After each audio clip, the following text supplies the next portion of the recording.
Good morning, everyone. A very good morning to all of you, बच्चों, and welcome to Exam Dos. Welcome to the first live session of our new course, that is Digital Electronics. तो फटाफट सभी लोग आ जाइए भाई. Come on, everybody. चलो चलो चलो सभी लोग ज्वाइन हो जाओ भाई. Come on, everyone. चलिए. A very good morning to all of you. तो यार ये वाला लेक्चर अपना इंट्रोडक्टरी लेक्चर होने वाला है, जिसमें हम बात करेंगे इस कोर्स के बारे में. हम बात करेंगे डिजिटल के बारे में कि डिजिटल का क्या सिग्निफिकेंस है. And then from the next lecture हम अपनी पहली यूनिट स्टार्ट करेंगे. तो आई होप कि आप सभी लोग एक्साइटेड हैं. ठीक है. ये कोर्स जो है अपना मार्च एंड तक चलने वाला है. ऑब्वियसली फेब एंड में स्टार्ट करें तो मार्च एंड तक ये कोर्स आपका कंटिन्यूड रहेगा. And next subject we are going to start in the month of April. तो एक बार सभी लोग बता दो, ऑडियो वीडियो अच्छे से क्लियर है, किसी प्रकार का कोई इश्यू तो नहीं है. और आप लोगों की जितनी भी जेनेरिक क्वेरीज हैं तैयारी से रिलेटेड या फिर इस सब्जेक्ट से रिलेटेड, इस कोर्स से रिलेटेड, वो सारी इसी सेशन में हम लोग क्लियर करेंगे, ताकि next session onwards we can focus only and only on the syllabus. ठीक है. चलिए आइए शुरू करते हैं फिर. तो सबसे पहले यार एक बार सिलेबस देख लेते हैं. आप देखिए इलेक्ट्रिकल में काफी कम सिलेबस हमको दे रखा है. सीधा सिलेबस शुरू कहां से किया इन लोगों ने? Combinatorial and sequential logic circuit, multiplexer, demultiplexer, Schmidt trigger. Schmidt trigger में आपको जो है ना एनालॉग के अंदर पढ़ाता हूं.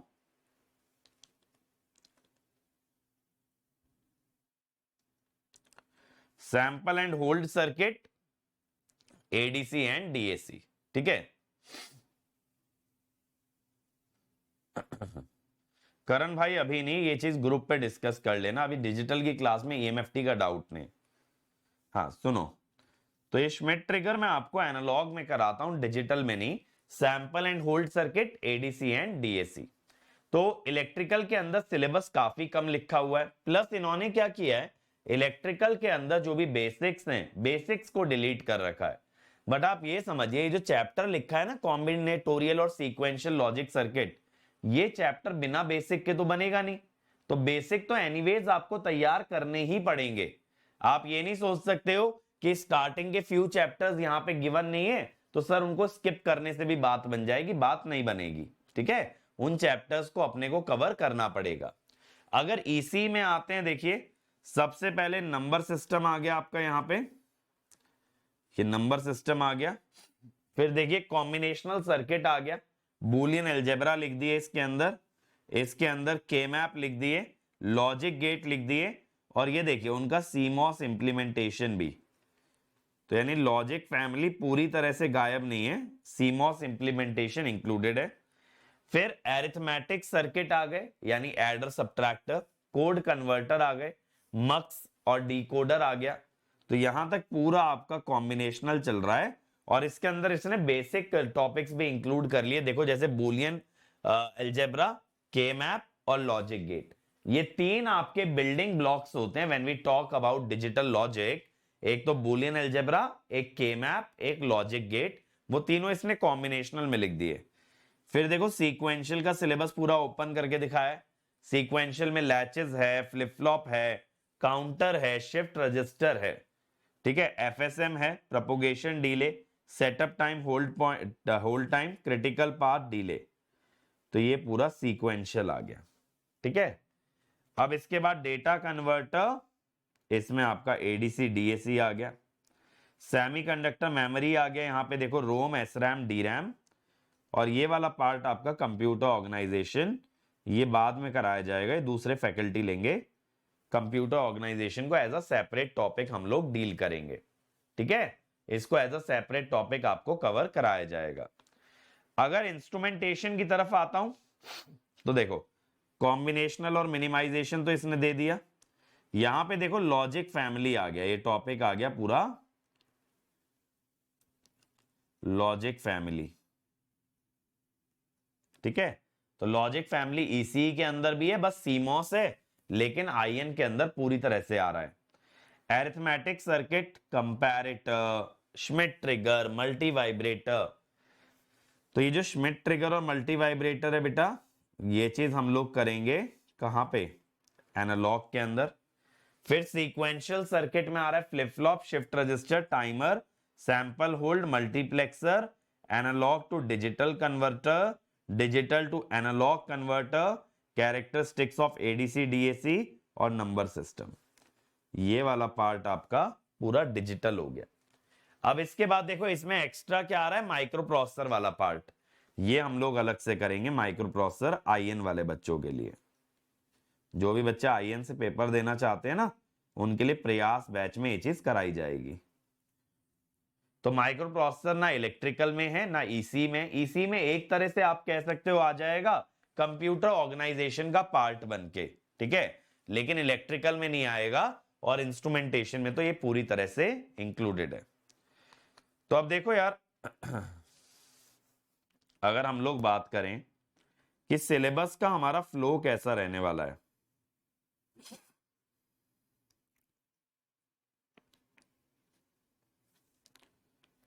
पहले हम जो शुरू करेंगे ना, we are going to start with number system. अब बहुत सारे लोग क्या नंबर सिस्टम को लास्ट में पटक देते हैं, बट मेरा यही मानना है, मेरा क्या हर किताब का भी, कि this is the building block of the digital logic. तो भले ही बेटा ये इलेक्ट्रिकल में नहीं है, ये ईसी और इंस्ट्रूमेंटेशन में है, बट इलेक्ट्रिकल वाले बच्चे इसको स्किप ना करें, क्योंकि इसकी अंडरस्टैंडिंग के आधार पे ही आप डिजिटल में बहुत अच्छा परफॉर्म कर सकते हैं।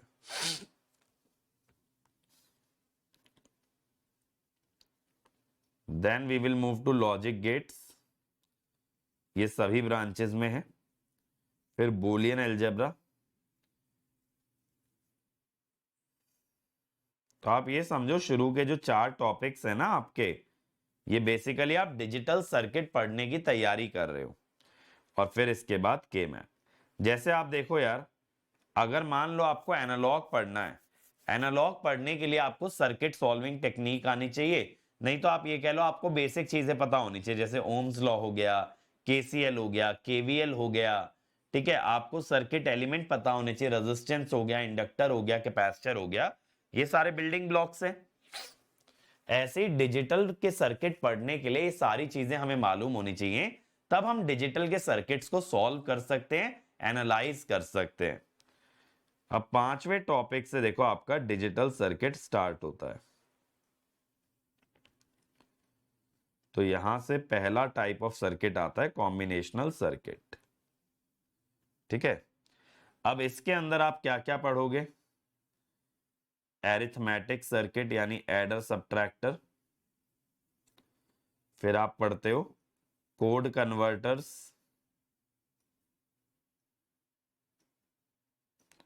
Plus comparators,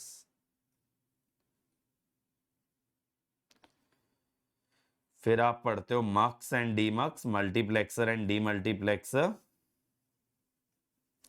and then you study decoder and encoder. ये आपके कुछ ऐसे सर्किट्स हैं जो कि कॉम्बिनेशनल के अंडर लाई करते हैं। तो आप हर सर्किट का वर्किंग पढ़ोगे, हर सर्किट का डिजाइन आप अच्छे से कवर करेंगे। आफ्टर कॉम्बिनेशनल जो सबसे इंपॉर्टेंट चैप्टर है, देखो पूरे डिजिटल का सबसे इंपॉर्टेंट चैप्टर है ना आपका sequential circuit, most important topic. अब सीक्वेंशियल सर्किट के अंतर्गत आप क्या क्या पढ़ेंगे, आप पढ़ेंगे लैचेस, आप पढ़ेंगे फ्लिप फ्लॉप। ये सीक्वेंशियल सर्किट को बनाने के लिए 2 बिल्डिंग ब्लॉक्स हैं। फिर सीक्वेंशियल सर्किट में पहला सर्किट आप पढ़ोगे शिफ्ट रजिस्टर,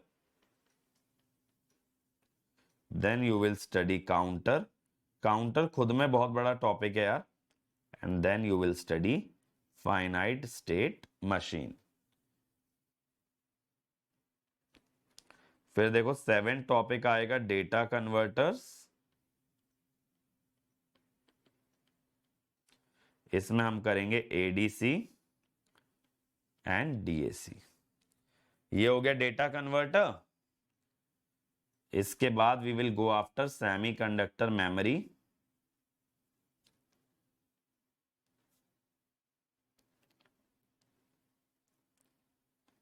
ये वाला सिर्फ ईसी वाले बच्चों के लिए इंपॉर्टेंट है।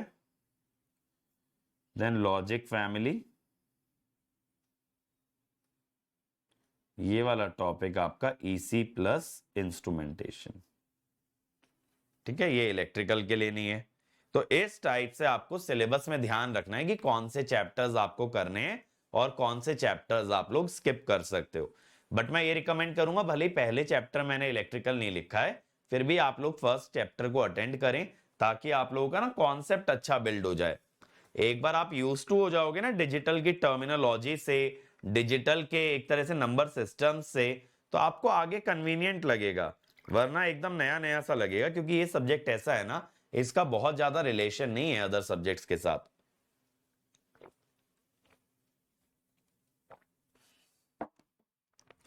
तो ये सब्जेक्ट खुद में बहुत इंडिपेंडेंट हो जाता है। बट हाँ यार देखो, अब जैसे ईसी वाले बच्चे हैं, वो कल को डिजिटल कम्युनिकेशन पढ़ेंगे, तो ये एक्सपेक्टेशन रहेगी कि डिजिटल का बेसिक अंडरस्टैंडिंग तो होगा ही होगा, तभी आप डिजिटल कम्युनिकेशन की बात कर सकते हो। तो वहां ये प्रीरिक्विजिट बन जाता है। But as we talk about other subjects, तो वहां पे डिजिटल का यूजेज आपको उतना देखने नहीं मिलता है। तो एक तरह से स्टैंड अलोन सब्जेक्ट है, इसके बहुत ज्यादा एप्लीकेशंस आपके सिलेबस में नहीं है, और ना ही इसके लिए कोई प्रीरिक्विजिट की आपको रिक्वायरमेंट है। तो अभी तक अगर आपने अपनी जर्नी नहीं स्टार्ट किया, आप यहां से शुरू कर रहे हो, कोई दिक्कत वाली बात नहीं है। इसके लिए कुछ भी प्रीरिक्विजिट आपको रिक्वायर्ड नहीं रहने वाला है। ठीक है, इतनी बात समझ में आई सिलेबस के बारे में। चलो अब आओ जरा वेटेज देख लिया जाए भाई। पहले देखो नंबर सिस्टम, इलेक्ट्रिकल में तो आता नहीं है, मैंने पहले ही बता दिया। बूलियन अलजेब्रा, मतलब ये मान लो एक नंबर का एवरेज वेटेज आप बूलियन का लेके चल सकते हो। फिर लॉजिक गेट, लॉजिक गेट भी आप मान सकते हो एक नंबर 0 to 1 मार्क्स का ही आएगा। बट बिना लॉजिक गेट्स के हम लोग सर्किट बना ही नहीं सकते। जैसे मैं ये कहूं कि रेजिस्टेंस पढ़ा नहीं और नेटवर्क सॉल्व करने चल दिए, अरिजीत देखो इलेक्ट्रिकल वाले ना 8 और 9 छोड़ सकते हैं, है ना, इलेक्ट्रिकल वाले छोड़ सकते हैं। कॉम्बिनेशनल लॉजिक, कॉम्बिनेशनल लॉजिक देखो बहुत कम पूछा जाता है। कंसिस्टेंट क्या है आपका, सीक्वेंशियल लॉजिक, इससे सवाल आता ही आता है। तो ये तो हमें करके ही जाना है, आप चाहे इलेक्ट्रिकल से पेपर दो, ईसी से दो, इंस्ट्रूमेंटेशन से दो, सीक्वेंशियल तो आएगा। डेटा कन्वर्टर, डेटा कन्वर्टर कभी कभी आ जाता है, कभी कभी शॉक कर देंगे, तो 1 से 2 नंबर का आ सकता है ये। फिर देखो सेमीकंडक्टर मेमोरी, लॉजिक फैमिली, और यहां पे माइक्रो प्रोसेसर, ये नहीं आएगा। बट माइक्रो प्रोसेसर से देखो 2023 में सवाल दे दिए थे, और उस चीज के ग्रेस मार्क्स भी नहीं दिए गए थे। अब आ गया था तो आ गया था। तो गेट वाले कभी कभी क्या है, जब आउट ऑफ सिलेबस दे देते हैं ना, तो उसका ग्रेस मार्क्स नहीं देते हैं। अब यहां पे देखो आपका टोटल वेटेज डिजिटल का कितना रहेगा इलेक्ट्रिकल के अंदर, 5 4 3 3 2 6 3। तो आप ये मान के चल सकते हो ऑन एन एवरेज 5 नंबर का वेटेज आप एक्सपेक्ट करके जाइए डिजिटल का, 1 नंबर कम या 1 नंबर ज्यादा, इतना वेटेज आपका आ सकता है। ठीक है, अब अगर ईसीई की बात करें तो भाई ये ईसीई का कोर सब्जेक्ट बन जाता है। तो देखो नंबर सिस्टम से ऑलमोस्ट 1 मार्क का वेटेज आपका आ सकता है, बूलियन अलजेब्रा से ऑलमोस्ट 1 मार्क आ सकता है, लॉजिक गेट से आप मान के चलो ना के बराबर आता है, बट इसका एप्लीकेशन है। कॉम्बिनेशनल देखो यहां पूछा जाता है, यहां 2 नंबर का कॉम्बिनेशनल आप मान के चल सकते हो, 4 नंबर का सीक्वेंशियल मान के चल सकते हो, 1 से 2 नंबर का डेटा कन्वर्टर आ जाएगा, ऑलमोस्ट 1 मार्क का सेमीकंडक्टर मेमोरी आ जाएगा। बट लॉजिक फैमिली पूछे हुए देखो काफी टाइम हो गया है, बट गेट वालों को ये चीज मालूम रहती है। और जब सिलेबस वाइज हम लोग बात करते हैं ना कि कौन से ऐसे टॉपिक्स हैं जो कि बच्चे स्किप कर देते हैं based on previous year analysis, तो बेटा जितना सिलेबस के बाउंड में है, जो हमारे कंट्रोल में, वो तो हमको अच्छे से तैयार करना ही है। क्योंकि कभी कभी गेट में क्वेश्चन आउट ऑफ सिलेबस आ जा रहा है आज की डेट में, तो एटलीस्ट अगर हम चलो आउट ऑफ सिलेबस ना भी अटेम्प्ट कर पाए, जितना हमारे कंट्रोल में, जितना हमारे सिलेबस में, उस पर तो हमारी अच्छी पकड़ होनी चाहिए ना। तो इसीलिए जस्ट बिकॉज कोई टॉपिक प्रीवियस ईयर में कुछ साल से नहीं पूछा जा रहा है, उसको डी प्रायोरिटाइज मत कीजिएगा, क्योंकि फिर वो अचानक से प्रकट हो जाता है, और फिर आप लोग क्या बोलते हो, सर इसको चैलेंज कर दो, सर इसके तो ग्रेस मार्क्स मिलने चाहिए, लेकिन उसके पीछे कोई लॉजिक नहीं है, फिर लड़ने का क्या फायदा। तैयार करके जाते, फुल कॉन्फिडेंस में सवाल बना के आते, आपको चैलेंज की जरूरत ही नहीं पड़ती ऐसे क्वेश्चंस के लिए। जब गेट वाले आउट ऑफ सिलेबस को कभी कभी एक्सेप्ट नहीं करते हैं, तो सिलेबस के अंदर कोई ऐसा टॉपिक है जो कब से नहीं पूछा गया, उसको एक्सेप्ट थोड़ी ना करेंगे। अब आईएन में आ जाओ, देखो नंबर सिस्टम ना के बराबर आता है, बूलियन अलजेब्रा मान के चलो 1 से 2 नंबर, लॉजिक गेट मान के चलो 1 से 2 नंबर, कॉम्बिनेशनल 1 से 2 number, sequential 3 number, data converter 1 number, memory यहां नहीं पूछा जाएगा, लॉजिक फैमिली यहां पे भी बहुत रेयरली पूछा जाता है। तो ईसी और इंस्ट्रूमेंटेशन में दोनों में बेटा डिजिटल का जो वेटेज रहेगा वो 9 से 10 नंबर रहेगा। और मैं ये मानता हूं कि इलेक्ट्रिकल वाले बच्चे ज्यादातर इंस्ट्रूमेंटेशन से भी पेपर लिखेंगे ताकि एमटेक को ऐसा बैकअप वो लोग बना पाए। तो this is very very important for instrumentation paper. Instrumentation में देखो सबसे ज्यादा योगदान जो होता है ना एनालॉग और डिजिटल का होता है। इवन इंस्ट्रूमेंटेशन के कोर सब्जेक्ट से भी ज्यादा सवाल इन दो टॉपिक से पूछे जाते हैं। तो आपको इलेक्ट्रॉनिक्स वाला पार्ट अच्छा करना पड़ेगा बेटा अगर इंस्ट्रूमेंटेशन से देना चाहते हो। तब इलेक्ट्रिकल वाले बच्चे ये नहीं कह सकते कि सर इलेक्ट्रॉनिक सेक्शन तो हमारा वीक रहता है, हम तो इलेक्ट्रिकल इंजीनियर्स हैं। बेटा अब वो टाइम नहीं रह गया। एक तरफ हम लोग सपना देखते हैं कि हमको वीएलएसआई के अंदर एमटेक मिल जाए, हम लोग सपना देखते हैं कोई टॉप आईआईटी हमको रिक्रूट कर ले वीएलएसआई के लिए और हम लोग वहां से एक बहुत बेहतरीन जॉब निकाल लें। अब VLSI is more or less all about analog and digital. अब अगर वहां पे आप अच्छा नहीं करोगे या उसमें इंटरेस्ट नहीं लोगे तो वीएलएसआई में जाकर के जो है ना आप हमेशा परेशान ही रहेंगे, क्योंकि यार वीएलएसआई के अंदर वही सब बातें होंगी जो आपको नहीं पसंद है। एनालॉग की बात होगी, डिजिटल की सबसे ज्यादा बात होती है वीएलएसआई के अंदर, तो फिर कोई फायदा नहीं है उस चीज के अंदर। अगर आप जेन्युइनली चाहते हो वीएलएसआई फील्ड के अंदर एंटर करना तो भाई electronics should be one of your most favourite topics. Electronics में आपको मजा आना जरूरी है। और अलीशा बेटा आईएन से एमटेक गाइडेंस का ना मैंने वीडियो डाला हुआ है यूट्यूब पे, जस्ट अ मिनट मैं आप लोगों को प्रोवाइड कर देता हूं अगर आईएन रिलेटेड आपको गाइडेंस चाहिए।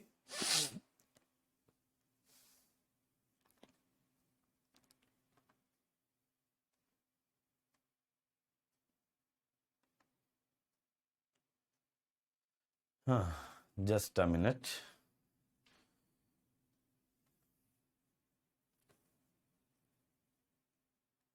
ये लीजिए, ठीक है, ये आईएन रिलेटेड गाइडेंस का वीडियो है, मैंने इस मैसेज को पिन भी कर दिया है। तो अगर किसी को भी देखना है बेटा आईएन से क्या क्या अपॉर्चुनिटीज होती हैं एमटेक के टर्म्स में, कौन कौन से कॉलेजेस मिलते हैं, क्या कट ऑफ रहता है, तो आप देख सकते हो। तो आईएन से आपको बहुत अच्छा एमटेक के अंदर चांस मिलता है, तो एक बैकअप बना के चलने में कोई बुराई नहीं है। ये बात ध्यान रखना, जैसे अब गेट आपके 2 पेपर अलाउ करता है ना, 2 पेपर से आप पीएसयू नहीं जा सकते। पीएसयू वही पेपर एक्सेप्ट करेगी जिसमें आपकी डिग्री है, बट सेकंड पेपर का बेनिफिट आपको कहां मिलेगा, हमेशा मिलेगा एमटेक के अंदर। तो एमटेक में आप दूसरे ब्रांच से भी जा सकते हो और IN is a low hanging fruit. आप ये मान लीजिए अगर आप आईएन पे थोड़ा सा भी ध्यान देते हो, बल्कि आईएन पे भी ध्यान देने की जरूरत नहीं है, अगर आप एनालॉग डिजिटल थोड़ा अच्छा कर लेते हो तो आईएन के अंदर एक बेहतरीन रैंक आप निकाल सकते हो। आईएन का कोर थोड़ा बहुत अप डाउन रहेगा ना, चलेगा, कोर का वेटेज इतना नहीं है वहां, वहां कॉमन सब्जेक्ट्स का वेटेज है, नॉन कोर का वेटेज है आपके, जैसे कंट्रोल, एनालॉग, डिजिटल, ये सारी चीजें ज्यादा पूछी जाती हैं और इन पे जिन बच्चों की अच्छी पकड़ है वो एक अच्छा रिजल्ट निकाल सकते हैं। अब देखो आपको रिसोर्सेज क्या करना है बेटा, कि थ्योरी जो है आपके क्लास नोट्स के अंदर सफिशिएंट रहेगी, यहां पे आपको ना किसी स्टैंडर्ड बुक की जरूरत नहीं है। आप लोग जो है कॉन्सेप्ट के लिए स्टैंडर्ड बुक के पीछे मत जाइएगा। द थिंग इज कि आपका ना प्रॉब्लम सॉल्विंग एबिलिटी अच्छा होना चाहिए, क्वेश्चन देख के अपने को क्लिक होना चाहिए कि इसके अंदर अपने को क्या करना पड़ेगा, रैदर देन कि कॉन्सेप्ट बहुत सारे पता है ना। किताबी नॉलेज कितनी भी हो लेकिन अगर उसे अप्लाई करना नहीं आता एक्चुअल एग्जाम में, एक्चुअल क्वेश्चन में, तो वो नॉलेज आपकी यूजलेस हो जाती है। तो किताबें आपको चीजें बहुत सी सिखाएंगी लेकिन उन चीजों का ना एप्लीकेशन पे बात नहीं करेगी किताब ज्यादा। फिर शॉर्ट नोट्स में आपको मार्क कराऊंगा, वो आप लोग हैंड रिटन बनाइएगा, ठीक है। शॉर्ट नोट्स आप लोग हैंड रिटन बनाइएगा कि भाई आप जब हाथ से लिखेंगे तो आपका रिवीजन हो जाएगा। और रिवीजन बार बार किसकी जरूरत होती है, शॉर्ट नोट्स की। देखो यार अगर फुल नोट्स के मल्टीपल रिवीजन की बात करूं तो that is not practically possible कि एक बच्चा जो है 400-500 पेज की कॉपी जो है कम से कम 6 बार रिवाइज कर लेगा। वो तभी हो सकता है जब एक ही सब्जेक्ट गेट में आ रहा हो। अब आप ये सोचो, अगर आपने फुल नोट्स बनाए, कुछ भी नहीं, 400-500 पेज के तो बनेंगे फुल नोट्स, किसी किसी सब्जेक्ट में और ज्यादा पेजेस के बनेंगे। अब जब इतने पेजेस आपके फुल नोट्स में आ जाएंगे, ऐसे 12 सब्जेक्ट हैं, अगर मैं 500 पेजेस भी एवरेज पे लेता हूं तो 6000 पेज के नोट्स हो गए। अब एक पेज रिवाइज करने में कितना टाइम लगेगा? अगर एक बेस्ट केस सिनेरियो में पकड़ूं तो आप 30 सेकेंड ऑन एन एवरेज ले लीजिए, ठीक है, कोई बच्चा बहुत ही फास्ट है। और अगर मैं एवरेज टाइम लेके चलूं एक एवरेज स्टूडेंट के लिए तो 1 मिनट मान लो, तो 6000 पेजेस के लिए 6000 मिनट लगे। 6000 मिनट का मतलब है 100 घंटा।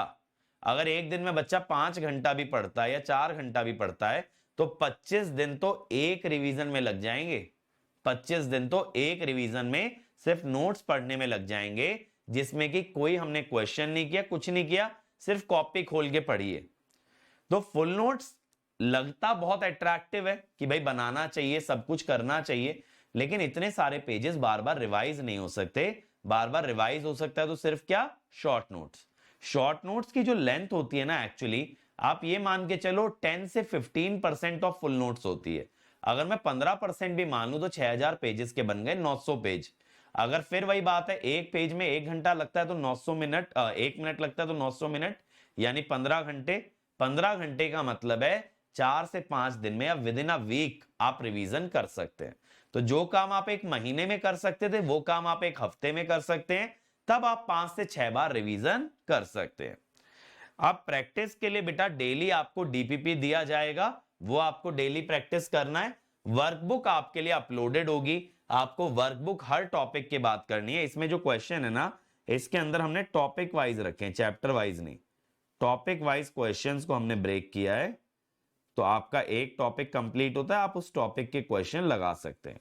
और पीवाईक्यू मैं आपको रिकमेंड करूंगा बेटा कि आप इलेक्ट्रिकल ईसी आईएन का लगाएं। वैसे तो मैं कोशिश करूंगा कि इस कोर्स के अंदर जितने ज्यादा पीवाईक्यूज आपको साथ साथ कराता चलूं या असाइनमेंट्स के माध्यम से कराता चलूं, उतना बेहतर रहेगा। बट फिर भी आप इसको अगर अभी नहीं भी लगाते हो, अदरवाइज ड्यूरिंग रिवीजन आप इसको लगा सकते हो।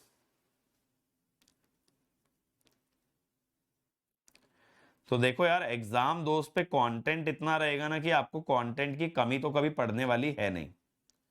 आपको कभी ऐसा नहीं लगेगा कि सर कंटेंट थोड़ा कम रह गया, अब मैं कहां से करूंगा, ऐसा बिल्कुल भी नहीं होगा, ठीक है। और टेस्ट आपका वीकली क्विज होगा, तो जितना आपका जो टेस्ट होंगे ना, that will be based on number of lectures. हम लोग टेस्ट अपलोड कर देंगे, आप लोग अपने कन्वीनियंस पे दे सकते हैं कि जब आपका उतना लेक्चर कवर हो जाए आप उसके आधार पे टेस्ट दे सकते हैं।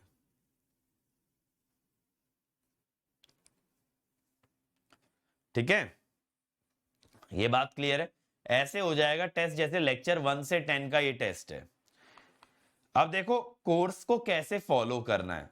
कोशिश करो भाई कि डेली लाइव क्लास कर लो। मैं तो यही कहता हूं कोशिश करो, क्योंकि आपकी लाइफ में और भी बहुत सी चीजें होंगी, बट डिपेंड हमेशा देखो ये करेगा कि आपकी प्रायोरिटी क्या है। एक सिंपल सी बात समझना यार, इस क्लास में जितने बच्चे बैठे हैं या लास्ट ईयर जो बच्चे अटेंड कर रहे थे, सबके दिन में 24 ही घंटे हैं, राइट। फिर भी उसमें से कुछ बच्चे अच्छा रिजल्ट ले आएंगे और कुछ बच्चे रिजल्ट नहीं ला पाएंगे, because all depends on how do you utilize your day. अब आप लोग एक्सक्यूजेस बहुत दे सकते हो, सर मेरे कॉलेज का वर्कलोड है, सर मुझे जॉब पे जाना होता है, सर मेरे साथ तो ये परेशानी है। बेटा परेशानी हर किसी के जीवन में कुछ ना कुछ है, बट अगर हम अपने हालातों का, अपने सरकमस्टांसेस का एक ढाल बना लेंगे ना, एक एक्सक्यूज बना लेंगे कि हमारे तो सरकमस्टांसेस अच्छे नहीं है, इस कारण से हम अच्छा नहीं कर पा रहे, तो मेरे बच्चों ये एक्सक्यूज किसको दोगे? खुद को दोगे, अपने माँ बाप को दोगे, दुनिया को दोगे, कहां तक एक्सक्यूज दोगे? और अंदर से तो तुम भी चाहते हो ना अच्छा करना, चाहते तो हो ही एक अच्छे मुकाम पे पहुंचना। क्या ये एक्सक्यूज तुम्हें पैसा कमा के दे देगा? क्या ये एक्सक्यूज तुम्हें तुम्हारी मंजिल तक ले जाएगा? क्या ये एक्सक्यूज तुम्हें सफल बनाएगा? बिल्कुल भी नहीं। तो एक्सक्यूजेस हमें हटाने पड़ेंगे। बहुत सारे हालात ऐसे हो सकते हैं which are not in our favour, बहुत सारी चीजें हो सकती हैं जो हमारे रास्ते में ऑब्स्टेकल बन रही हैं, बट सो व्हाट, इन सभी चीजों को ओवरकम करना ही पड़ेगा। And that is the challenge of an aspirant. एक एस्पिरेंट के लिए चैलेंज ही ये है बेटा कि जितने भी ऑब्स्टेकल्स आएंगे, जितने भी हर्डल्स आएंगे, वो उनको ओवरकम करके आगे बढ़ेगा। और वही एटीट्यूड आपको रखना है कि no matter what ever happens, I am going to give my 100%। अब जब मैंने इन्वेस्ट किया है, पैसा इन्वेस्ट किया है, अपना एनर्जी इन्वेस्ट किया है, तो आई विल मेक श्योर कि मैं इसको अपना 100% दूं, है ना। तो सिंगल ट्रैक पे अपने को होके चलना है कि यार अगर हमने 2025 को टारगेट किया है ना, तो 2025 को हम फोड़ के रख देंगे, पूरी जान लगा देंगे और इस एग्जाम को हम अच्छे से क्रैक करके दिखाएंगे। क्योंकि यार देखो, लाइफ के अंदर ना एक एग्जाम आपको किसी ना किसी मुकाम पे क्रैक तो करना पड़ेगा अगर सफल बनना चाहते हो।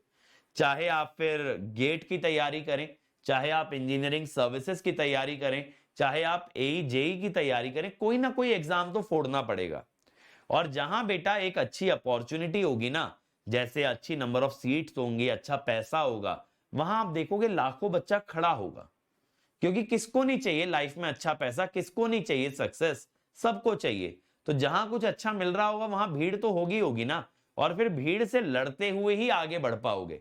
अब अगर आप ये एक्सपेक्ट करो कि मेरे को कोई ऐसी अपॉर्चुनिटी मिल जाए जहां कोई कंपीट करने वाला ना हो, बहुत मिनिमम कंपटीशन में काम बन जाए, तो बेटा जहां कंपटीशन मिनिमम होगा ना, समझ लेना यहां पे जो चीज है ना वो वर्थ इट नहीं है। अगर हम मार्केट में शॉप भी करने जाते हैं ना, शॉपिंग करने जाते हैं, तो जिस दुकान पे भीड़ ज्यादा होती है वहां से हम जज कर लेते हैं ये कुछ तो अच्छा दे रहा होगा तभी यहां पे भीड़ ज्यादा है, और जो दुकान खाली होती है शायद उसके प्रोडक्ट में उतना दम नहीं होता है, इसी वजह से वो दुकान खाली होती है। Most of the cases, I am not saying 100% of the cases, but आप ये समझिए अगर कुछ अच्छा मिल रहा है तो वहां जनता की भीड़ होगी होगी। तो कंपीट तो भाई करना पड़ेगा। फिर चाहे आप ड्रॉपर हैं, चाहे आप कॉलेज गोअर हैं, चाहे फिर आप क्या कहते हैं वर्किंग स्टूडेंट है, आपको कंपीट तो करना पड़ेगा। Test means weekly quiz on Sundays. Yes बेटा, हम लोग अब क्या कर रहे हैं ना, वीकली क्विजेस अपलोड कर दे रहे हैं। क्योंकि देखो हम लोग संडेज में लगाते हैं, उसमें बहुत कम बच्चे अटेंड करते हैं कि यार मेरा तो अभी सिलेबस हुआ नहीं है, मैंने तो ये वाला डीपीपी अभी नहीं लगा के रखा है, ये सारी चीजें एक्सक्यूजेस में आती हैं। तो फिर हमने सोचा बच्चों को टेस्ट दे देते हैं, बच्चों का जैसे जैसे सिलेबस कवर होता जाएगा they are going to attempt it. तो अब हम लोग जो है ना टेस्ट आप लोगों के अपलोड करके रख देते हैं, and when ever you wish to attempt you can attempt those test. अब देखो भाई, लाइव क्लास आप लोग कोशिश करें रोज आने की। अगर बच्चों को ऐसा प्रॉब्लम है कि सर हमको नींद बहुत आता है, तो आप रनिंग नोट्स ले सकते हो क्लास के साथ साथ। बट मेरे नोट्स के अंदर मैं आपको एक चीज बताऊं बेटा, टेक्स्ट बहुत होता है, हर चीज एक्सप्लेनेटरी होती है। खास करके मैं जितनी बातें बोलता हूं कोशिश करता हूं उसका 90 to 95% आपको नोट्स के अंदर लिख के दूं, ताकि जब भी आप खोल के रिवाइज करो आपको ऐसा ही फील आए कि आपका टीचर पढ़ा रहा है। वरना अगर मैं चाहूं तो बाकी टीचरों की तरह सिर्फ जो भी मैथमेटिक्स वाला पार्ट है वो लिख सकता हूं, बट उसके बाद जब आप कभी भी नोट्स को वापस रीओपन करोगे ना, तो आप समझ ही नहीं पाओगे यहां पे बोला क्या गया था। समझ रहे हो बात को, पूरा सिर्फ मैथ्स होगा शुरू से आखिरी तक, बट फिर उसमें ना तो फील आएगा ना ही आप दोबारा कनेक्ट कर पाओगे। आपको रिवीजन के लिए दोबारा से वीडियो देखना पड़ेगा। इसीलिए मेरे साथ रनिंग नोट्स ले पाना थोड़ा डिफिकल्ट हो जाता है, क्योंकि बेटा जितना टेक्स्ट मेरे पास होता है या जितना एक्सप्लेनेशन मेरे पास होता है, अगर मैं सारा हाथ से लिखूंगा तो कोर्स का ड्यूरेशन कम से कम 1.5x हो जाएगा। तो जो कोर्स अभी हमारा 1000-1200 घंटे में चल रहा है वो 1800 घंटे हो जाएगा, आपकी जिंदगी और ज्यादा हेक्टिक हो जाने वाली है। तो इसीलिए रनिंग नोट्स आप लेते रहिए, अगर कुछ छूट जाए तो बाद में आप पीडीएफ से वो गैप को फिल कर लेना, ये मैं आपको रिकमेंड करूंगा।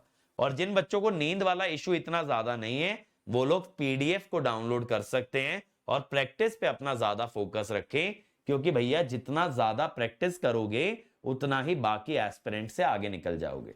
अगर कोई बच्चा बहुत सुंदर सुंदर कॉपियां भर रहा है, बहुत अच्छे बहुत मल्टी कलर्ड नोट्स बना रहा है, और वहीं दूसरा बच्चा बैठ के same amount of time invest कर रहा है बट प्रॉब्लम सॉल्विंग के अंदर, तो मैं आपको गारंटी दे सकता हूं जो प्रॉब्लम सॉल्वर है उसकी रैंक बेहतर आने वाली है। ठीक है, उसकी रैंक बेहतर आएगी। तो आप पीडीएफ डाउनलोड करके शॉर्ट नोट्स मार्क कर लेना, शॉर्ट नोट्स मैं मार्क कराऊंगा तो उसको आप लोग लिख लेंगे। वहां पे अगर आप 2-4 लाइनें एक्स्ट्रा डालना चाहते हैं that is completely up to you. तो ये जो शॉर्ट नोट्स होते हैं ना ये पर्सनलाइज्ड होने चाहिए, ये आपकी रिक्वायरमेंट के हिसाब से बनने चाहिए। जो आपकी नीड है, आपको लगता है इंपॉर्टेंट है, या फिर आपको लगता है कि यार जितना सर ने मार्क कराया ना इतने में मुझे समझ नहीं आएगा, मैं ये आगे पीछे की 2 लाइन और ऐड कर लेता हूं, तो जब कभी मैं रिवाइज करूंगा तो I will be able to connect. तो आप लिख लीजिए, ठीक है। बट इतना मत लिख लीजिए कि कनेक्शन के लिए जस्ट आप क्या करें कि आपने पूरा का पूरा पीडीएफ ही उतार दिया नोट्स में, फिर वो शॉर्ट थोड़ी ना रह जाएंगे, फिर तो वो लॉन्ग हो जाएंगे। अब डीपीपी आप सॉल्व करेंगे, डीपीपी माने होता है डेली प्रैक्टिस पेपर। इसको मैं लेक्चर के अंदर स्टूडेंट असाइनमेंट के नाम से हर लेक्चर के एंड की कुछ स्लाइड्स आपके क्वेश्चन से भरी होती हैं, उसको हम बोलते हैं डेली असाइनमेंट या डीपीपी।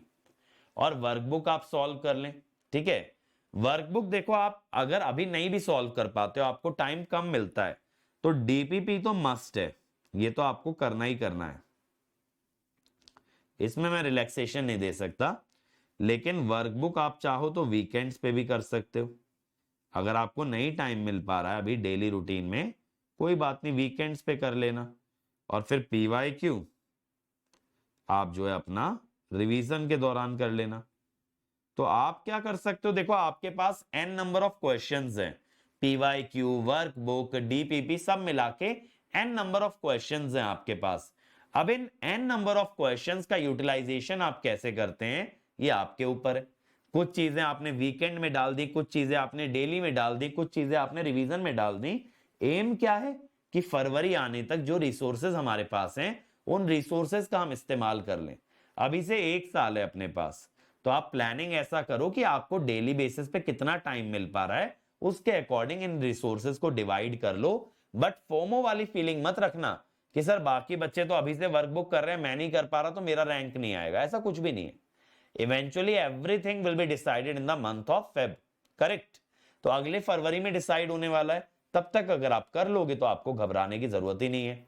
तो संडे को आप शॉर्ट नोट्स रिवाइज कीजिए, टेस्ट अटेम्प्ट कीजिए आराम से, और डाउट सॉल्विंग सेशन हम लोग रखेंगे या तो संडे या तो सैटरडे, तो वहां पे आप आके लाइव डाउट पूछ सकते हो।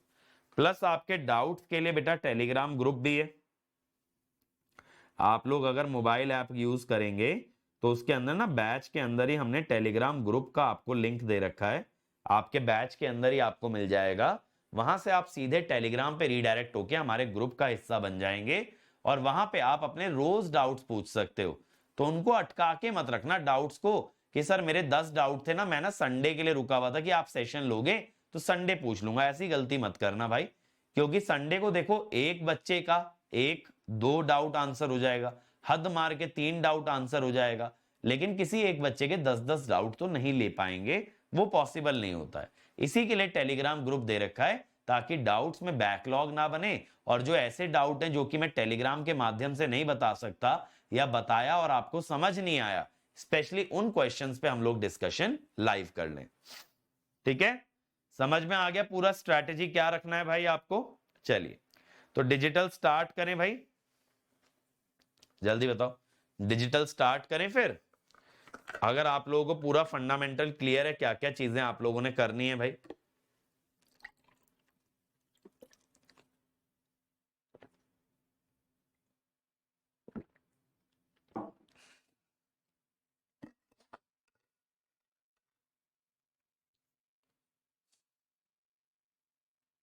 चलिए तो शुरू करते हैं।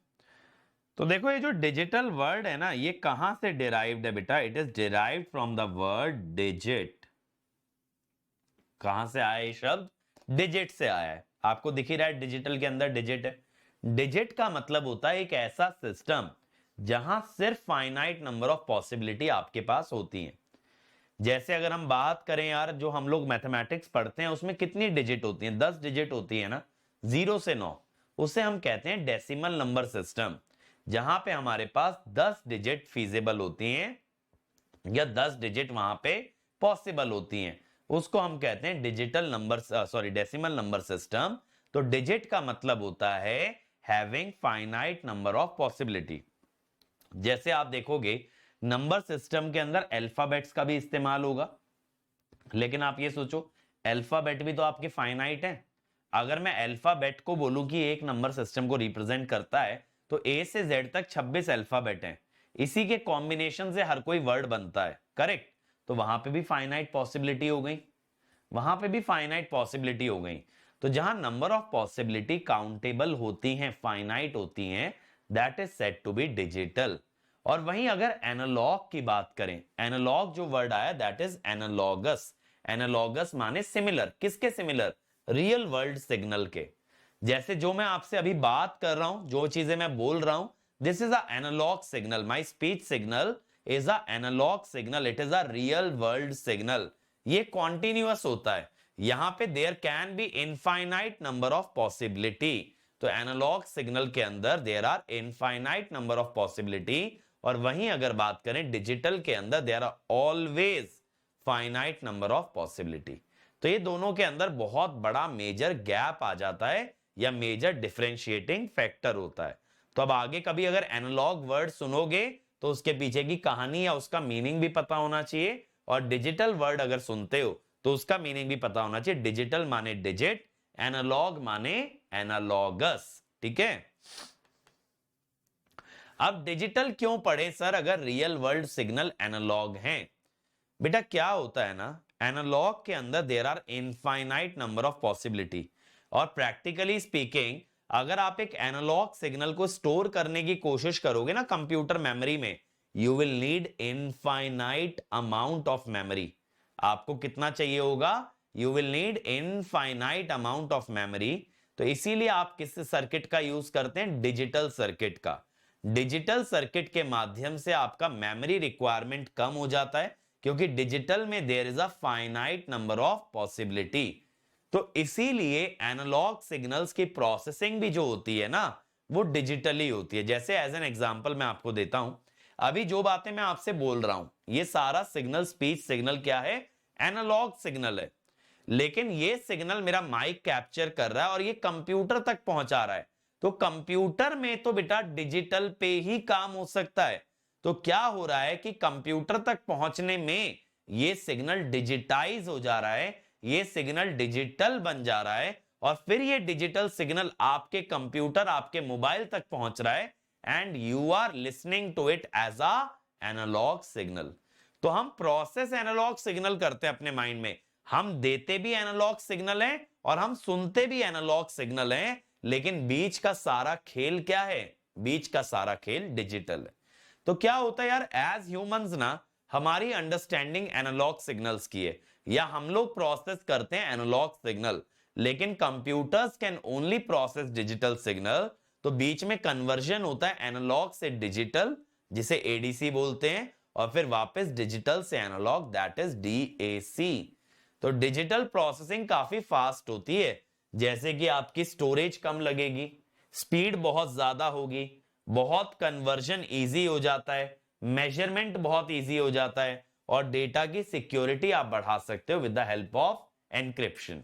With the help of encryption, encryption का मतलब क्या होता है? आपने कभी कभी देखा होगा बेटा, व्हाट्सएप वाले जो हैं डिस्क्लेमर देते हैं, your chats are end to end encrypted. क्योंकि देखो क्या है ना, जहां हम बात करते हैं ना इस दुनिया की, इस दुनिया में ना एक बहुत बड़ा, ये कह सकते हो, सिक्योरिटी रिस्क है कि जितने भी मैसेजेस, जितने भी कॉल्स, जितने भी चैट्स हमारे चलते हैं, वो सारे के सारे जो है ना एक तरह से सरकार से होके गुजरते हैं। There are agencies that are continuously monitoring what ever you are chatting. अब बहुत सारे बच्चे सोच रहे होंगे यार मैं तो चैट के अंदर जाने क्या क्या लिखता हूं दोस्तों को। कई लोग जो रिलेशन में होंगे सोचेंगे यार मेरी सारी चैट पढ़ी जा रही है। बिल्कुल बेटा। तो व्हाट्सएप आपको क्या एक एश्योरेंस दे रहा है कि भैया देखो आपकी chat end to end encrypted है, यानी बीच में से अगर इसको कोई हैक भी करेगा या बीच में से इसको कोई ट्रेस भी करेगा, उसे समझ नहीं आएगा। ये डेटा इस फॉर्म में होगा कि उसको समझ ही नहीं आएगा यहां लिखा क्या है। उसको डीकोड या डीक्रिप्ट कौन करेगा? रिसीवर। जैसे मान लीजिए मैं आप लोगों को कोई मैसेज भेजता हूं अगर व्हाट्सएप पे, तो बीच में उसे कोई रीड नहीं करेगा, मैं उस डेटा को भेजूंगा, व्हाट्सएप उसको जो है मोड़ देगा, एकदम एक तरह से उसको डिस्टॉर्ट कर देगा कि बीच में से अगर कोई लेता है तो उसको समझ ही ना आए ये चीज क्या है। और जब वो डेटा आप लोगों तक पहुंचेगा तो आपका सिस्टम वापस उसे ओरिजिनल फॉर्म में कन्वर्ट करेगा ताकि आपको वही डेटा दिखे जो मैंने भेजा था। तो क्या होता है जब एनक्रिप्शन करते हैं ना, there is a term called as key. आप ये समझो इस डेटा को जो एक ताले में बंद कर दिया, अब ये ताला कोई नहीं तोड़ सकता, बट उस ताले की चाबी मेरे पास है या तो आपके पास है। तो जब मैंने डेटा भेजा तो ताले की चाबी आपके पास थी, तो आप ही सिर्फ उस ताले को खोल करके ना उस डेटा को रिट्रीव कर सकते हो, उस डेटा को समझ सकते हो। अगर बीच में कोई भी इस तिजोरी को तोड़ने की कोशिश करेगा तो सारा डेटा उसको डिस्टॉर्टेड मिलेगा, डिस्ट्रॉयड मिलेगा, उसको कुछ पल्ले नहीं पड़ेगा। ये चीज सिर्फ और सिर्फ डिजिटल के अंदर पॉसिबल होती है। बात समझ में आ गई? और हाई स्पीड देखो यार, आज की डेट में आप लोग कहते हो कि मुझे ना इंटरनेट चाहिए जीबीपीएस में, मुझे इंटरनेट चाहिए 500 एमबीपीएस में। ये क्या है जीबीपीएस और Mbps? This is basically your bits पर सेकेंड, कि आपके सिस्टम से एक सेकंड के अंदर कितने बिट्स आ रहे हैं या आपके सिस्टम से कितने बिट्स जा रहे हैं। जैसे देखो एक एग्जांपल देता हूं कि जब मैं कोई इंटरनेट कनेक्शन लेता हूं तो मेरे लिए डाउनलोड स्पीड इंपॉर्टेंट नहीं है। डाउनलोड स्पीड क्या है? घर के लिए इंपॉर्टेंट होती है, हमारी पर्सनल लाइफ के लिए इंपॉर्टेंट होती है, आप लोगों के लिए इंपॉर्टेंट है क्योंकि आप लेक्चर देख रहे हैं। मेरे लिए इंपॉर्टेंट होती है अपलोड स्पीड। तो अगर मैं बात करूं तो मैं अपने स्टूडियो के अंदर अपलोड स्पीड को देखूंगा कि मेरी अपलोड स्पीड क्या है, कि मेरा डेटा कितने रेट से इंटरनेट पे जा रहा है। यहां पे जो भी चीजें मैं डिस्कस कर रहा हूं वो कितने रेट से अपलोड हो रही हैं, ताकि वो डेटा ट्रैवल करके आप लोगों तक जा पाए। और आप क्या करेंगे, उस डेटा को इंटरनेट से आप डाउनलोड कर रहे हो, तो आपके लिए मैटर करेगी डाउनलोड स्पीड। तो जब मैं बोलता हूं कि यार मेरा कनेक्शन 1 जीबीपीएस का है, इसका मतलब है मेरे सिस्टम से 1 गीगाबिट्स यानी 10 की पावर 9 बिट्स ऑफ डेटा एक सेकंड के अंदर अपलोड हो रहा है इंटरनेट पे या सर्वर पे अपलोड हो रहा है इतना। That is the meaning of internet speed. तो यहां पे बहुत हाई स्पीड हमें मिल जाती है डिजिटल के केस में, analog systems are usually slower. ठीक है, तो ये बड़ा फायदा होता है। फिर देखो डेटा स्टोरेज में आप लोगों ने कभी ना कभी लाइफ के अंदर हार्ड डिस्क खरीदा जरूर होगा, एक्सटर्नल हार्ड डिस्क खरीदा होगा, नहीं तो मेमोरी कार्ड खरीदे होंगे। और जो पुराने फोन्स होते थे उसमें तो बल्कि मेमोरी कार्ड हम लोग लगाते थे गाने भर के, राइट, कि मेमोरी कार्ड में स्टोरेज रखेंगे, क्योंकि फोन की जो खुद की स्टोरेज होती थी वो इतनी अच्छी नहीं होती थी। और अभी रिसेंटली मैं देखो नए आईफोन्स एक्सप्लोर कर रहा हूं, उसके अंदर तो 1 टीबी तक की मेमोरी दे दे रहे हैं। अब 1 टीबी की तो हम लोग एक्सटर्नल हार्ड डिस्क की लेके रखते थे। मेरे कुछ कुछ कंप्यूटर्स के अंदर इवन 1 टीबी का स्टोरेज नहीं है कंप्यूटर में, और आज की डेट में मोबाइल के अंदर उतना स्टोरेज आ रहा है। उसका रीजन क्या है बेटा? ये जो डिजिटल की मेमोरीज होती है ना, जो डिजिटल डेटा को स्टोर करती हैं, इनका साइज टाइम टू टाइम कम होता जा रहा है। यानी कि same amount of data storage के लिए जो चिप बनेगी ना मेमोरी की, वो बहुत छोटी से छोटी होती जा रही है। तो एक मोबाइल फोन के अंदर आप इतना डेटा समा सकते हैं जो एक समय पे हार्ड डिस्क के अंदर भी आना पॉसिबल नहीं था। आप समझ रहे हो? And that is only possible due to invention और innovation in the semiconductor domain. तो सेमीकंडक्टर एक बहुत ही बजिंग डोमेन है। And the good thing about semiconductors, good thing about India is कि gradually India is entering into semiconductor manufacturing. अभी तक India के अंदर ना सेमीकंडक्टर्स मैन्युफैक्चर नहीं किए जाते थे। हमेशा ये बोला जाता था कि इंडिया के अंदर इतना ज्यादा डस्ट, इतना ज्यादा डर्ट है कि सेमीकंडक्टर मैन्युफैक्चरिंग फीजेबल ही नहीं है। क्योंकि यार जहां पे सेमीकंडक्टर मैन्युफैक्चर होता है ना, वहां पे क्लीनलीनेस बहुत ज्यादा मैटर करती है। और ये क्लीनलीनेस मेजर कैसे होती है? इन terms of dust particle. Dust particle कितने हैं ये कैसे मेजर होता है? पीपीएम इसकी यूनिट होती है, पार्ट्स पर मिलियन। ठीक है, तो कितने डस्ट पार्टिकल है पर million particles, that is basically your amount of dust. तो उसका एक क्राइटेरिया होता है कि ये वैल्यू कितनी लो होनी चाहिए इन अ सेमीकंडक्टर मैन्युफैक्चरिंग लैब। और हम जानते हैं यार इंडिया में हम लोग रहते हैं तो हमारे चारों तरफ धूल मिट्टी तो होती है, चाहे इवन एक बहुत ही अच्छा अर्बन सिटी भी है ना, तो भी सड़कों पे धूल मिट्टी आपको नजर आ जाएगी। तो अब तक इंडिया के अंदर सेमीकंडक्टर मैन्युफैक्चरिंग बहुत डिफिकल्ट था, but gradually that is improving. Government के एजेंडा पे भी है कि सेमीकंडक्टर मैन्युफैक्चरिंग को इंडिया में लेके आना है। और उससे जो है ना एक बहुत बड़ा डोमेन ओपन अप हो जाता है बेटा इलेक्ट्रॉनिक्स का, in terms of analog and digital. तो अगर आप लोगों का भी सपना है कि वीएलएसआई में आपको कुछ करना है या आपको इलेक्ट्रॉनिक्स इंडस्ट्री में कुछ करना है, तो आपके लिए digital is the most important subject. ठीक है, जो आपका इंटरव्यू होगा, जो आपका डिस्कशन होगा, वो एनालॉग से भी ज्यादा डिजिटल में होता है। क्या क्या रीजन होता है ना बेटा? एनालॉग इंजीनियर्स जो होते हैं किसी भी एक कंपनी के अंदर, बहुत कम नंबर्स में होते हैं। चाहे आप क्वालकॉम की बात कर लो, चाहे आप इंटेल की बात कर लो, चाहे आप मोबाइल कंपनीज की बात कर लो, किसी भी कंपनी की आप बात कर लीजिए, ठीक है, उनके अंदर आपके एनालॉग इंजीनियर्स बहुत कम होते हैं। एनालॉग इंजीनियर के रोल का नाम होता है RF engineer, radio frequency. But digital engineers बहुत ज्यादा होते हैं, क्योंकि ज्यादातर टेक्नोलॉजी आपकी डिजिटल है। तो अगर आपका भी कोई सपना है ऐसा बेटा कि इंटेल जैसी कंपनी में काम करना है, तो ये कोर्स आपके लिए बहुत ज्यादा इंपॉर्टेंट होने वाला है। ठीक है, यहां तक बात समझ में आ गई अच्छे से। अब देखो क्या होता है, हमारे पास जो रियल वर्ल्ड सिग्नल है वो कैसा है, एनालॉग है। हम उसको क्या बनाना चाहते हैं, डिजिटल, तभी तो प्रोसेसिंग करेंगे। तो एनालॉग से पहले हम बनाते हैं डिस्क्रीट, ठीक है, डिस्क्रीट बनाते हैं, और डिस्क्रीट से फिर हम बनाते हैं डिजिटल।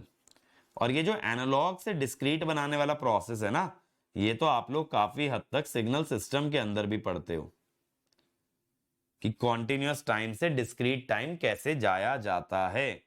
बट डिस्क्रीट से डिजिटल कैसे जाते हैं वो सिर्फ डिजिटल के लिए रेलिवेंट है। सिग्नल सिस्टम जब पढ़ोगे ना, तो कॉन्टिन्यूअस टाइम और डिस्क्रीट टाइम की बात करोगे, you will not talk about digital. तो अब देखिए क्या होता है, पहली डिवाइस जो लगती है दैट इज सैंपलर। जैसे अभी हमने देखा भी था ना, sample and hold circuit syllabus में लिखा था। तो सैंपलर का काम क्या होता है कि एनालॉग सिग्नल की जो वैल्यूज हैं, कुछ मोमेंट्स पे, कुछ इंस्टेंट्स पे जो वैल्यू है वो आगे भेजता है, पूरा का पूरा सिग्नल आगे नहीं भेजता।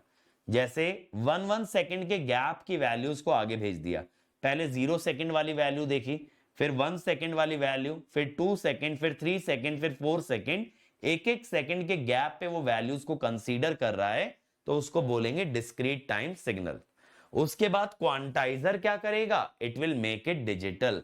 ये आपका टाइम में भी डिस्क्रीट होगा और एम्पलीट्यूड में भी। ठीक है, देखो समझते हैं सैंपलर बेसिकली क्या है, ये समझना। सैंपलर ना आपका कुछ भी नहीं है, it is just a switch.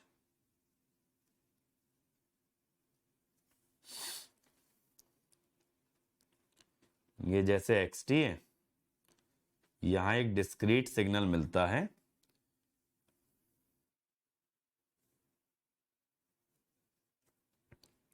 ये स्विच क्लोज होता है NTS पे। TS होता है आपका सैम्पलिंग इंटरवल।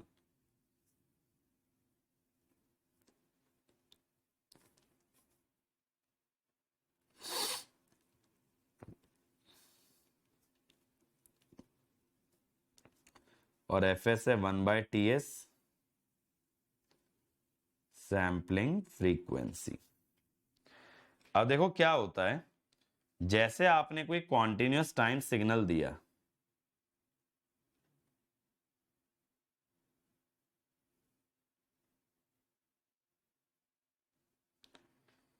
कॉन्टिन्यूअस सिग्नल या एनालॉग सिग्नल आप कह दीजिए, ये कोई सिग्नल है आपका, ठीक है, कोई रैंडम सिग्नल है ये।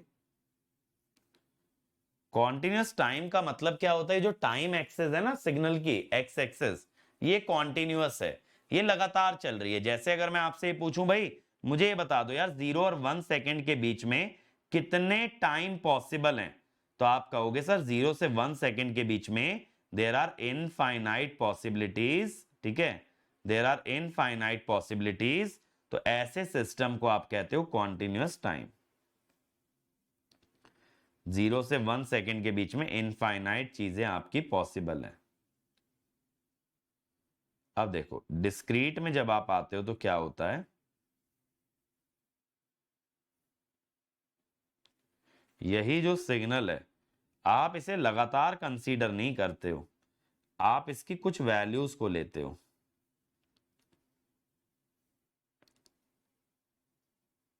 जैसे 0 पे ली, फिर आपने अगली वैल्यू ली TS पे, ठीक है, फिर उसके अगली वैल्यू आपने ली 2TS पे,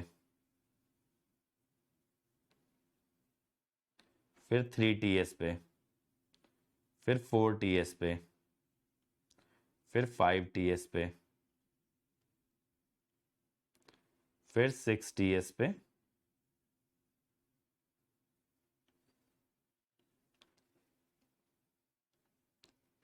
7 TS, 8 TS। ऐसे समझ गए ना? अब आप सिग्नल की वैल्यू पूरी की पूरी नहीं ले रहे हो, आप उसकी कुछ वैल्यूज को स्टोर कर रहे हो। बट आप इसके अंदर भी अभी प्रॉब्लम ये समझना, ये जो वैल्यूज आप ले रहे हो ना अलग अलग मोमेंट पे, अब ये वैल्यू कितनी भी हो सकती है। कितनी भी का मतलब है 2.346789, कुछ भी ऐसे लंबा सा वैल्यू हो सकता है डेसिमल में। करेक्ट? ये वैल्यू कितनी भी हो सकती है। आपने ये वैल्यूज ली हैं, ये देखो। अब ये वैल्यू कितनी है, ये तो कुछ भी हो सकता है ना, नंबर हो सकता है डेसिमल के बाद यहाँ पे 10 प्लेसेस तक वैल्यू आ रही हो, 20 प्लेसेस तक आ रही हो, 100 प्लेसेस तक वैल्यू आ रही हो। तो इस एक एक वैल्यू को स्टोर करना भी खुद में डिफिकल्ट है, because we do not know कि कितनी वैल्यूज हमको मिल रही है या कितने डिजिट्स तक ये वैल्यू मिल रही है। तो ये सैंपलर का आउटपुट होता है। तो सिग्नल सिस्टम यहीं तक बात करता है। ये सिग्नल जो हो गया ये डिस्क्रीट टाइम हो गया, क्योंकि थोड़े थोड़े डिस्टेंस पे आ रही है ना वैल्यूज, टीएस के मल्टीपल्स पे आ रही हैं ये वैल्यूज।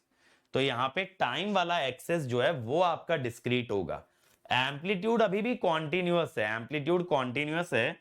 मान लो जैसे वैल्यू है 2.34562478, मान लो ऐसे। तो अगर मैं आपसे कहूं 1 से 2 के बीच वैल्यू कितनी पॉसिबल है, सर कुछ भी वैल्यू आ सकती है। तो एम्पलीट्यूड वाइज यानी हाइट वाइज ये कॉन्टिन्यूअस है। लेकिन अगर आप एक्स एक्सेस पे देखेंगे तो एक्स एक्सेस पे 0 से टीएस के बीच कोई वैल्यू नहीं आ सकती, टीएस से 2 TS के बीच कोई वैल्यू नहीं आ सकती। इसे कहेंगे डिस्क्रीट, कि दो वैल्यूज के बीच की कोई वैल्यू पॉसिबल नहीं है। लेकिन यहां कुछ भी वैल्यू आ सकती है हाइट में। अब आप खुद ये सोचो ना, लंबे लंबे नंबर्स को स्टोर करने में बड़ी दिक्कत है। जैसे मान लो किसी पॉइंट पे वैल्यू आ गई पाई, अब पाई की वैल्यू तो infinite number of decimal points तक चलती है, उसको कैसे एग्जैक्टली स्टोर करेंगे? आप कहोगे सर पूरा क्यों स्टोर करना है, 3.14 बना लो ना, इजीली स्टोर हो जाएगा, यही बोलोगे। तो बेटा इस प्रोसेस को कहते हैं क्वांटाइजेशन, जहां पे आप इसे ट्रंकेट करते हो या राउंड ऑफ करते हो, तब ये सिग्नल डिजिटल बनता है, तब ये स्टोर करने के लायक बनता है। वरना किसी भी नंबर में there can be infinite number of decimal places और उसकी storage requirement will be infinite.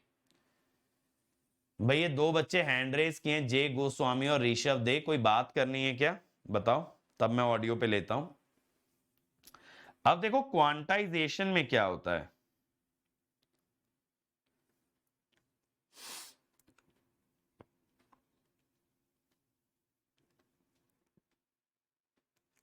Quantization में हम लोग क्या करते हैं, all the sample values of discrete time signal, अच्छा रुको ले रहा हूं भाई ऑडियो पे, are rounded off to the nearest pre defined level. Rounding off आप करते हो क्वांटाइजेशन में। राउंडिंग ऑफ आप कैसे करते हैं?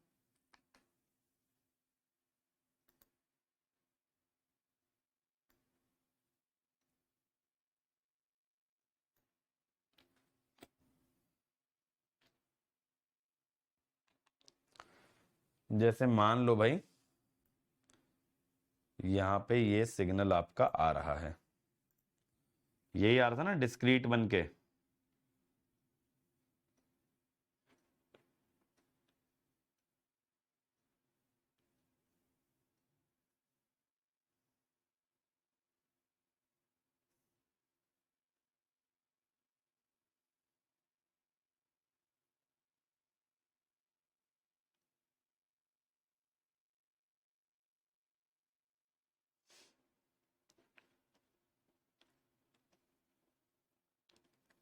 ठीक है, अब मैं क्या बोल रहा हूं बच्चों, मैं ये बोल रहा हूं ना,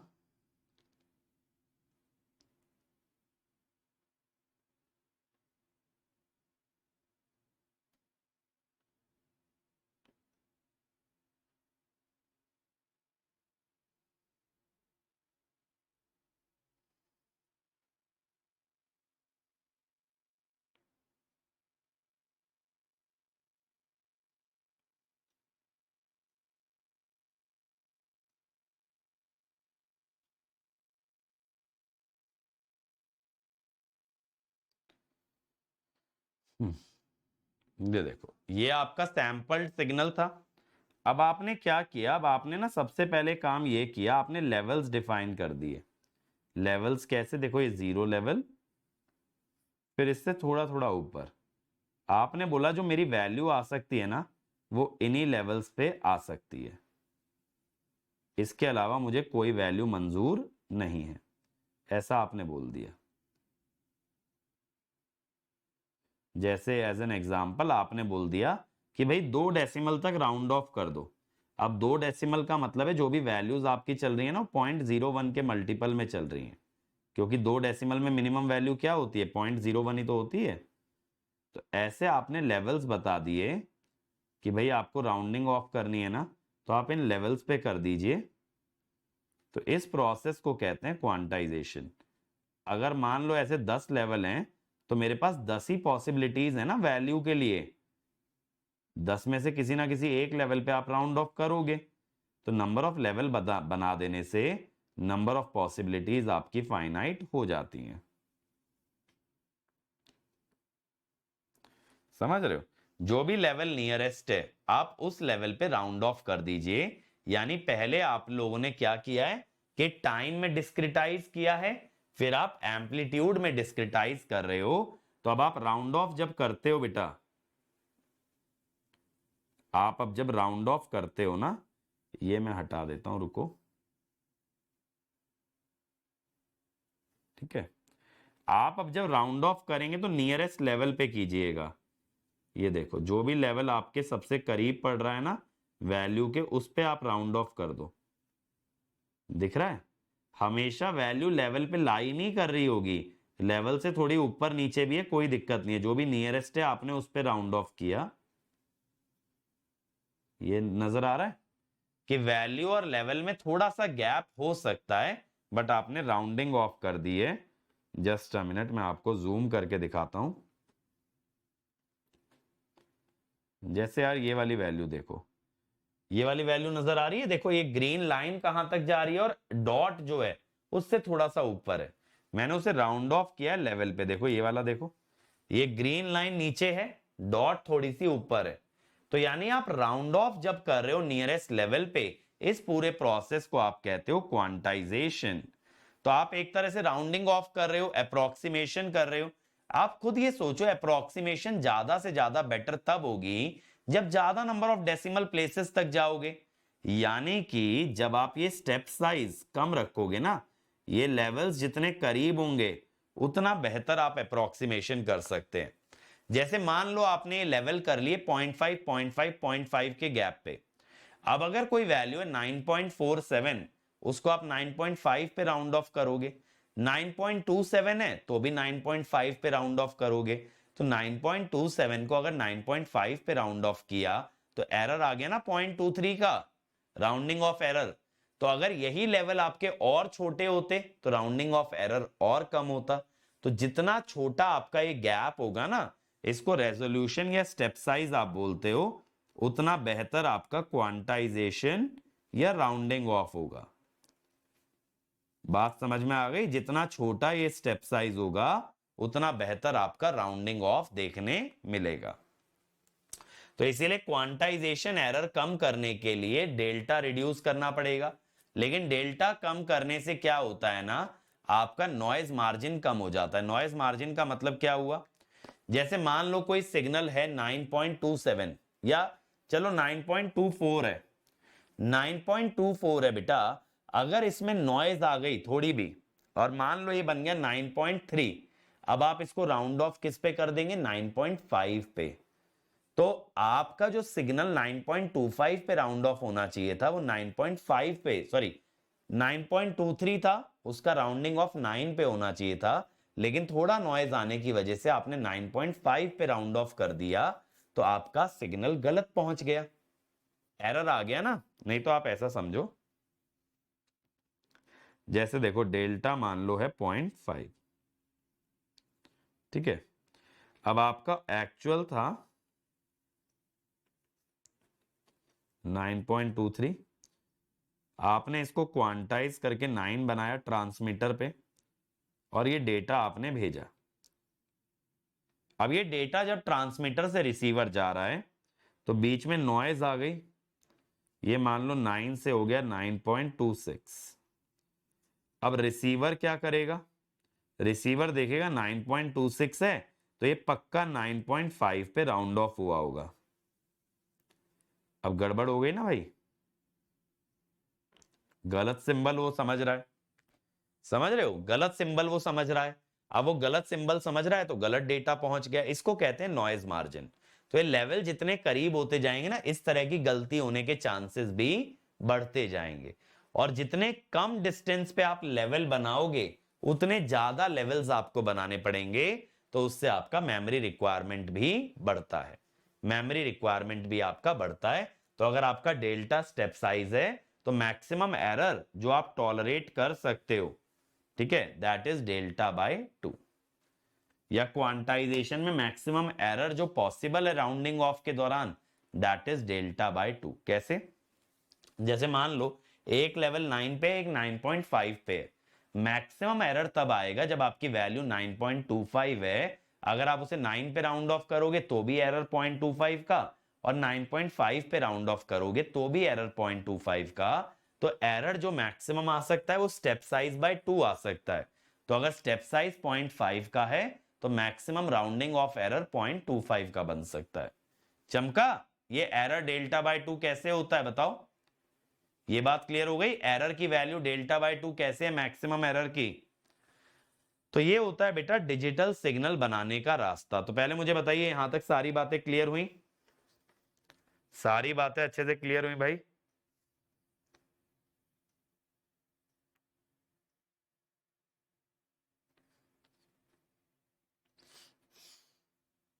बताओ जल्दी से।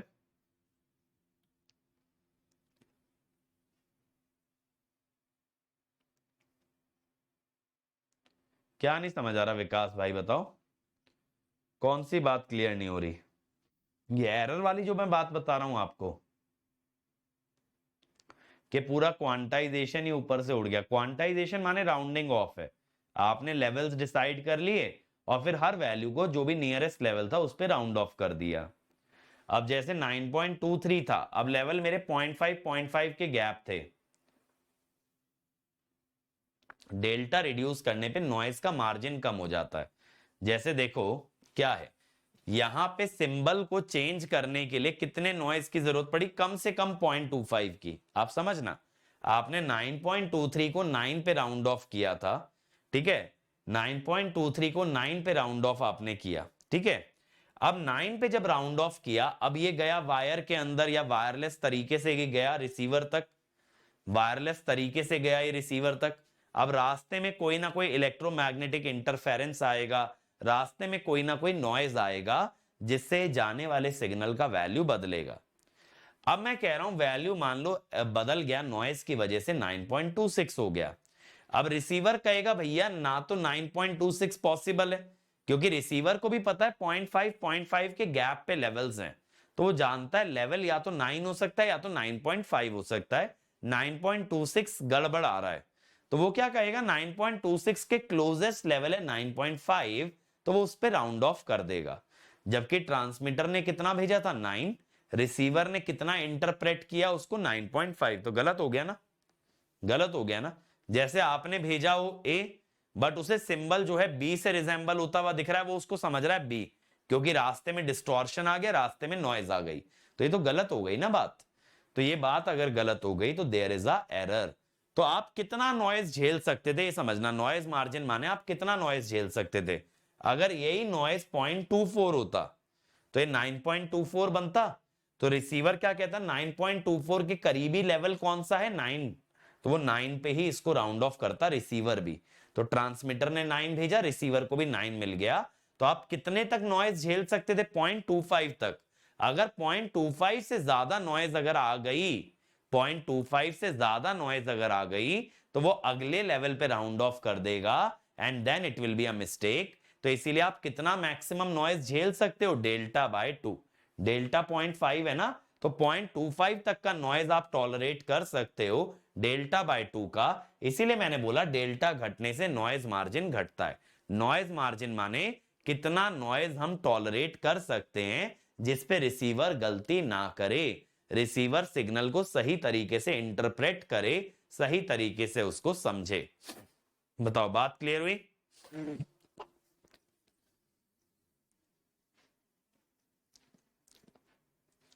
जल्दी बोलो भाई, बात क्लियर हुई?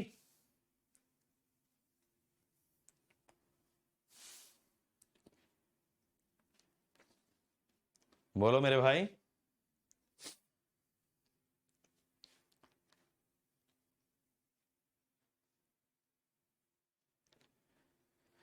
क्लियर हुआ कि नहीं हुआ? चलो क्लियर हो गया, ठीक है यार। तो अब हम लोग मिलते हैं यार 8 बजे मिलते हैं, डिजिटल का कोर्स स्टार्ट करेंगे। अभी बस मैंने आपको डिजिटल से इंट्रोड्यूस कराया है। अब मैं पहला चैप्टर स्टार्ट करूंगा अगले लेक्चर में, that is the number system. Number system में 3 या 4 लेक्चर्स लगेंगे, उसके बाद we will move on to logic gate, Boolean algebra, ये सारी चीजें, ठीक है ना। तो इतने ब्रेकफास्ट वगैरह कर लीजिए, थोड़ा रिलैक्स कर लीजिए। लेट्स मीट एट 8 AM, ठीक है। और पीडीएफ जो आपको मिलेगी बेटा, पीडीएफ आपको सेकंड लेक्चर के बाद दोनों ही लेक्चर्स की एक साथ पीडीएफ मिल जाएगी, ठीक है ना। चलो थैंक यू।